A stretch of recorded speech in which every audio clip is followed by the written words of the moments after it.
Welcome back to another solo mode for Yu-Gi-Oh! Master Duel. This is a couple days after it should have been posted, but I'm sure it'll be fine, honestly. I was just kind of a little wrapped up in something. Oh no, it might not be a couple days, it might have just happened today. Let me see.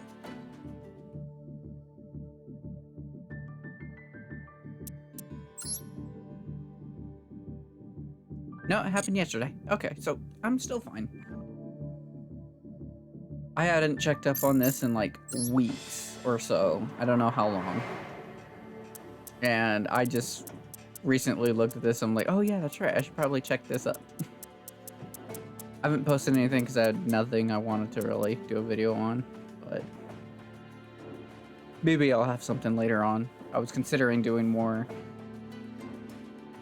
Demon Slayer content because I liked editing those videos. That was pretty fun, and I recently rewatched them and I'm like, you know what, that entertained me.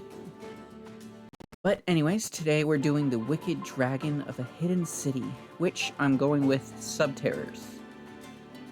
I recognize this deck very well. One of my friends basically kind of still plays this. He played Guru Control practically, but I love flip decks. This is basically what flip decks should have been. A lot more powerful.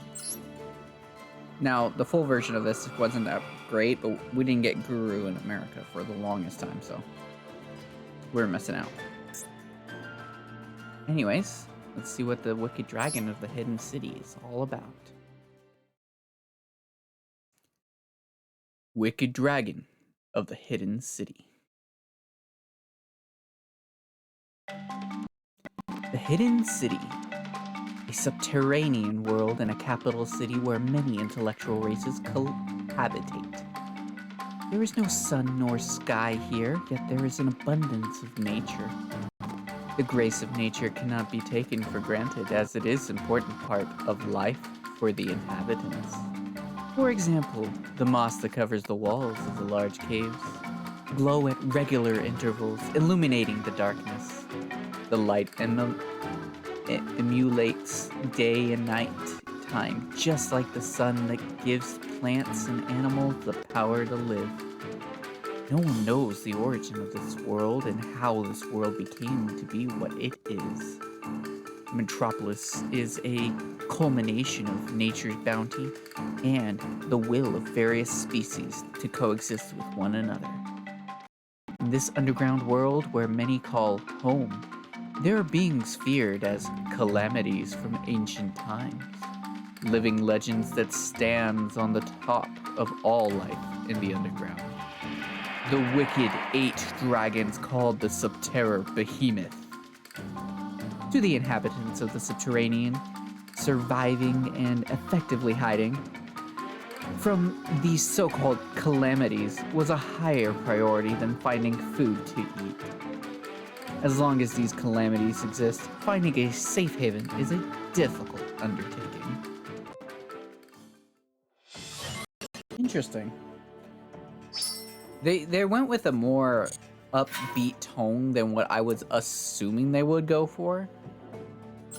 But to be fair, what they went with was pretty much the same thing as the dinosaur pendulum deck, Dino Mists. Start off with a card that doesn't even go with Subterrors.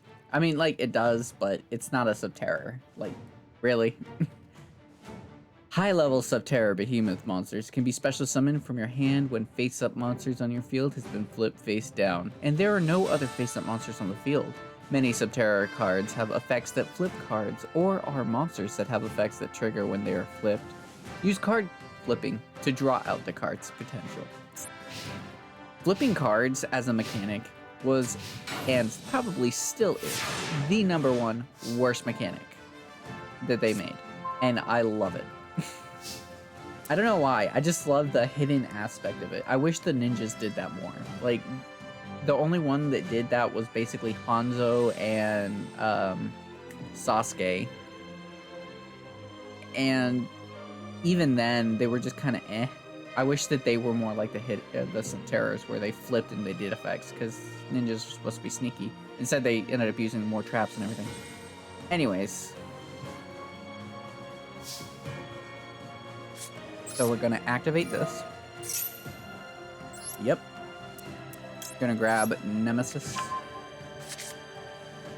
Subterror Nemesis Warrior has an effect, blah blah blah. Yeah, we get that. Okay, so we're gonna special summon this. Face up attack position, I guess. Try summoning Subterror Nemesis. Try? Am I not allowed to? Okay, now on the field, go into Tribute 2. Send. Select monster tribute. Face down. Nice. Alright. Now it's the opponent's turn. Now activate the effect of the Hidden City. With its effect, you may flip all Subterror monsters on your field and face up. Oh yeah, I forgot that it did that. If I remember, that was one of the main reasons Guru was such a pain in the butt to deal with. You can activate the effect, banish one, also target effect. Okay, so I get to banish his face down. Activate the effect from the graveyard, whatever that is. Oh, okay. Special summon. Nice. And now attack directly.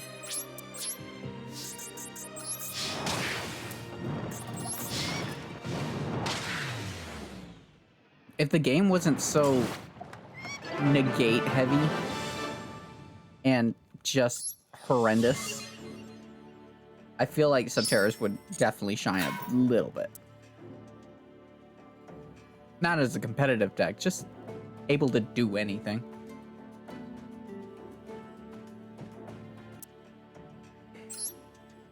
Okay.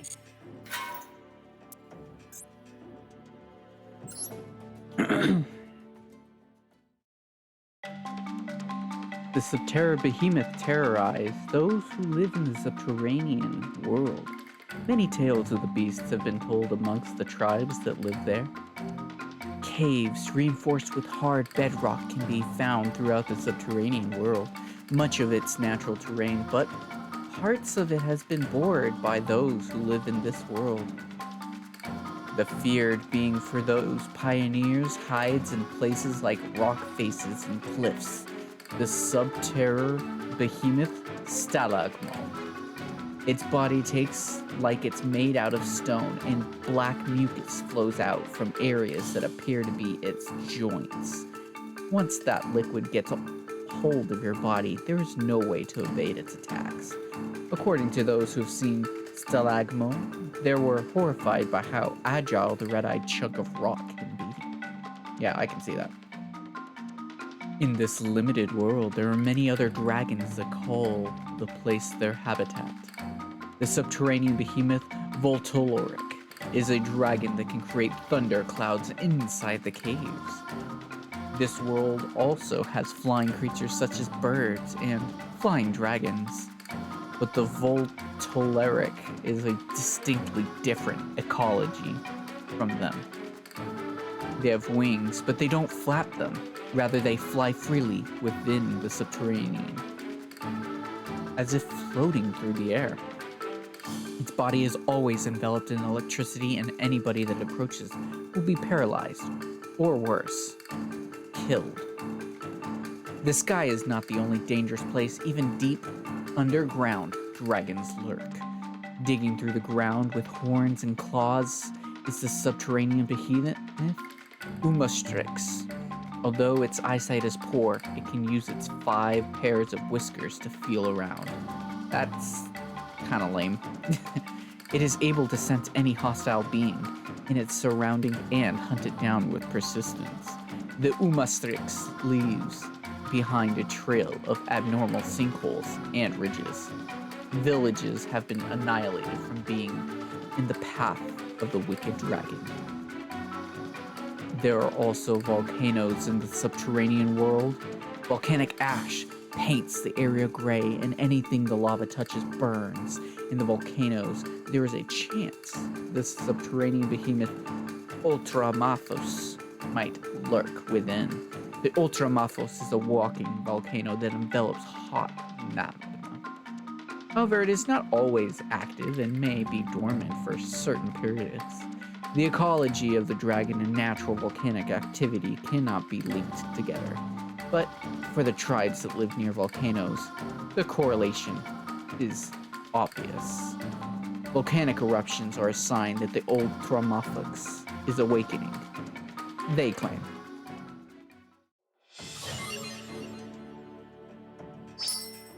Well, interesting. Just another lesson, I suppose. What is this one? The final one? Even as the subterranean world, water is an important resource. It provides substance to the flora and fauna of the underground. One of the sources of said water is a huge underground lake. There lives the Lord of the Lake, named Subterranean Behemoth Stigokraken. When it lurks in the lake bed, it is difficult even for aquatic creatures to see through its camouflage. In motion, its four horns emit red lights. It only takes an instant to devour its prey. Because the lake is its habitat, it is seemingly easy to spot, but it is highly elusive dragon. The bottom of the lake has a waterway that leads to another hidden area in the lake. There are many myths about the lake, but no one has been able to uncover them. The underworld was a range of climates, one of which is an icy field. The icy field is a stronghold of another dragon. That is the ice dragon, Subterror Behemoth Phosphor Glacier. Okay, got it. Its entire body is covered with ice. The torso is a glowing sphere that glows as if it embodies the radiance of life. Fascinated by its glorious appearance, many have lost their lives getting too close to it. The sentient race that built the city build graves and mourn the dead. In a world of danger, will death give us peace we long for? Subterranean behemoth Dragosauri makes the living ask such questions. Even in death, the wicked dragon continues to move as a skeleton. According to one legend, it is said that the Dragosauri eats the souls of the dead. Occasionally, his body would faintly glow red with the laminate of the soul that it is consumed. Finally, there is a legendary dragon that sits atop the previous seven. The wicked dragon king, Subterror, Behemoth, Speleologist. Compared to the other dragons, there is no accurate description of the wicked dragon. One legend says, like an evil spirit full of darkness, the Dragon King rules this world. Another legend says the king prevents other dragons from expanding their territories. Others say the wicked dragon bring upon calamity to display their might to the king. Needless to say, the lore of the dragon is shrouded in mystery. The inhabitants of the underground live in fear every day while hoping to one day escape their calamities. Someday, someone will stand up and defeat the calamities. They live with the faint glimmer of hope that a hero will arrive one day. Well, isn't that nice? We didn't get any knowledge on the heroes of the story, just the subterrors. I guess it's not the worst thing. I mean, getting subterrors as the sleeves is pretty nice, because I love this card. It's freaking cool. I don't remember what his effect does, but I like the emblem as well. I don't remember what his effect does, but I love the way he looks. Let's go with that. I'm surprised they didn't actually say anything about the heroes, like the survivors, Nemesis, Archer, Guru, you know, just any of that. They just went straight up just the dragons. Like, they could have done more. Feels a little lazy, but who am I to say? I just read the thing, and y'all just listen. Can't really say much after that. Anyways, I appreciate y'all watching. Thanks. I try to keep up to date with this as quick as possible. Sometimes I'm lucky and get it the day after, like today. But other than that, thanks for watching. Have a good day, night, evening. Yeah, one's fine.